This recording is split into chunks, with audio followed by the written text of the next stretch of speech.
तो बड़ी खबर चीन को लेकर, जहां पर चीन ने जर्मनी पर हमला कर दिया है। बड़ी खबर, लेजर से चीन ने हमला किया है। जर्मनी का जो सैन्य विमान है उस पर चीन की ओर से हमला किया गया है, जिसके बाद लगातार जो यूरोपीय देशों के साथ में चीन की टकराव की स्थिति थी उसमें बढ़ोतरी होती नजर आ रही है।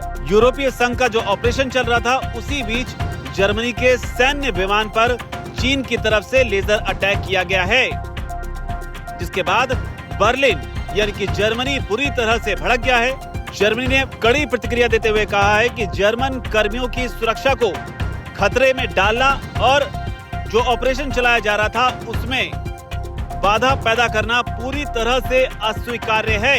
इसी कड़ी में जर्मनी ने चीनी राजदूत को भी तलब कर लिया है। आपको बता दें, जो जानकारी मिल रही है उसके मुताबिक ऑपरेशन जो चलाया जा रहा था उसका मकसद था समुद्री सुरक्षा को सुनिश्चित करना और इसी मकसद से ये ऑपरेशन एक्टिव था, जिस दौरान चीन की तरफ से हमला किया गया है। और इसके बाद जर्मनी ने चीन को बुरी तरह से घेर लिया है। और जिस मिशन की बात हो रही है वो एस्पाइट्स मिशन है यूरोपीय संघ का, जिसमें सामूहिक रक्षा पहल के तहत लाल सागर में, हिंद महासागर में और खाड़ी क्षेत्र में जो समुद्री रास्ते हैं उनको किस तरीके से सुरक्षित रखना है, इसी कड़ी में ये ऑपरेशन था।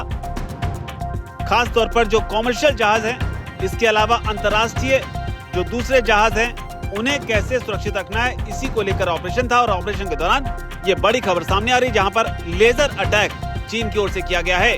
हालांकि यहाँ पर गौर करने वाली बात यह है कि ये घटना ऐसे वक्त में हुई है जब यूरोपियन यूनियन जो है, जो लगातार चीन की गतिविधियों पर नजर बनाए हुए है, और ऐसे में लेजर हमला यूरोपीय संघ और चीन के बीच जो संबंध हैं उनमें और ज्यादा तनाव पैदा कर सकता है। हालांकि यहाँ पर यूरोपीय आयोग जो है या फिर चीन का जो विदेश मंत्रालय है उसकी ओर से अभी भी ऑफिशियल स्टेटमेंट का इंतजार है कि आखिर इस तरह की घटना कैसे पेश आई, जहां पर चीन की ओर से लेजर अटैक किया गया। आपको बता दें, चीन भारत और पाकिस्तान के तनाव के वक्त भी काफी एक्टिव रहा था, जहां पाकिस्तान को वो सैन्य मदद देता हुआ नजर आया। और हाल ही में जब पाकिस्तान ने इस बात से इनकार किया कि चीन की तरफ से उसे कोई भी मदद इस दौरान नहीं की गई, तो चीन ने पाकिस्तान का खंडन करते हुए ये बताया कि दरअसल जो भी इनपुट पाकिस्तान को चाहिए थे, खासतौर पर सैटेलाइट को लेकर, उस तरह की मदद चीन की ओर से की गई है, जिसके पीछे की